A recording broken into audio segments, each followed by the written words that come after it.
మన రాజ్యాంగం యొక్క ఆత్మను కాపాడటానికి జరిగిన ఒక చరిత్రాత్మక పోరాటం గురించి ఈరోజు మనం మాట్లాడుకుందాం. ఒకవైపు అపరిమిత అధికారం కావాలనుకున్న పార్లమెంట్, మరోవైపు ఆ రాజ్యాంగాన్ని కాపాడటానికి నిలబడ్డ న్యాయ వ్యవస్థ. అదే కేశవానంద భారతీ కేస్. ఇది కేవలం ఒక తీర్పు కాదండి, మన దేశ భవిష్యత్తునే మార్చేసిన ఒక మహాఘట్టం. అసలీ గొడవంతటికీ మూలమేంటో తెలుసా? ఒక్కటే ప్రశ్న. అపరిమితమైన పవరున్నొక గవర్నమెంట్ తనకి ఆ పవరిచ్చే రూల్స్నే మార్చేయగలదా? చూడ్డానికి సింపుల్గా ఉన్నా ఈ ప్రశ్నలోనే మన దేశ భవిష్యత్తు మొత్తం దాగి ఉంది. సరే, ఈ మొత్తం కథన అర్థం చేసుకోవాలంటే మనం కొన్ని విషయాలు వరుసగా చూద్దాం.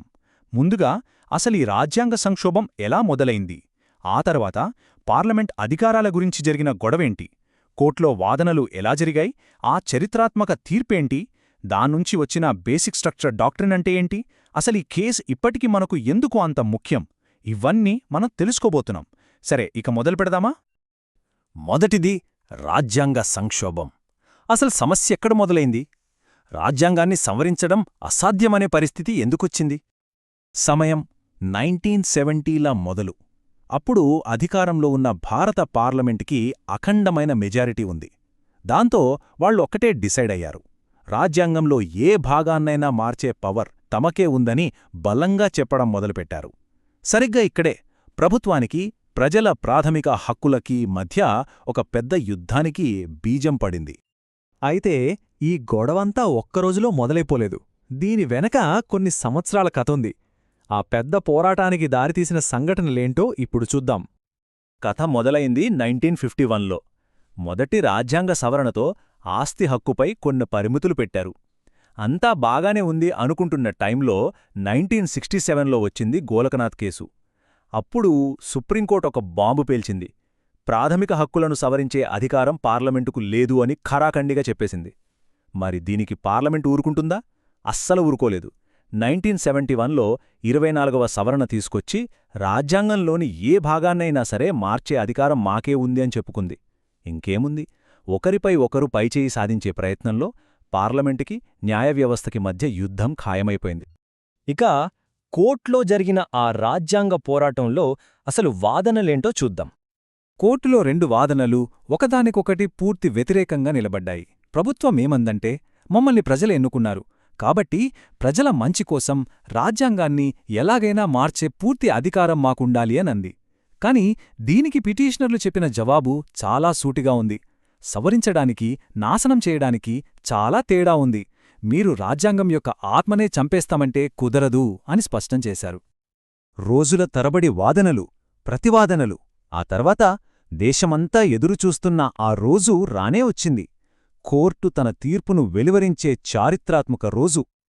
13 అవును 13 భారత సుప్రీంకోర్టు చరిత్రలోనే ఎప్పుడూ లేనంత పెద్ద బెంచ్, 13 మంది న్యాయమూర్తులు.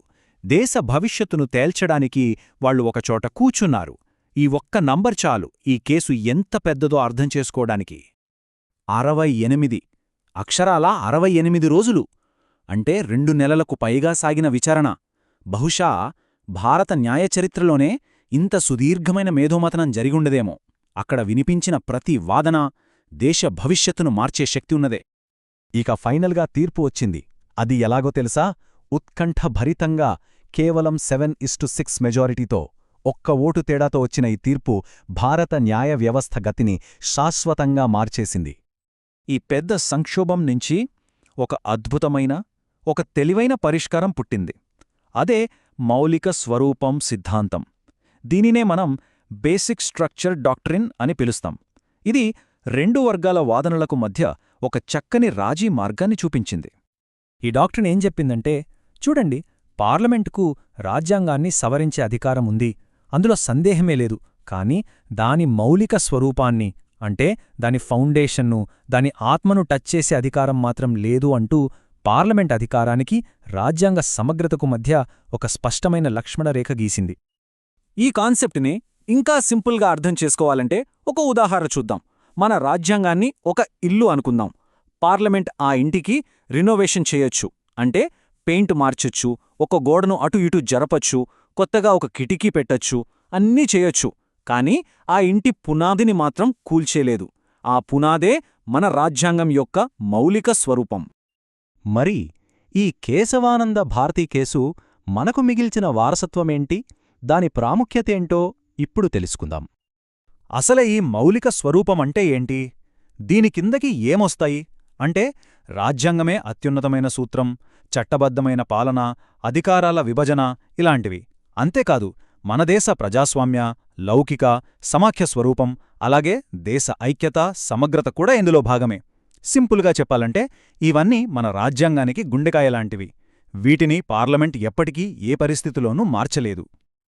ఈ ఒక్క తీర్పుతో సుప్రీంకోర్టు ఒక సంరక్షకుడి పాత్రలోకి వచ్చేసింది.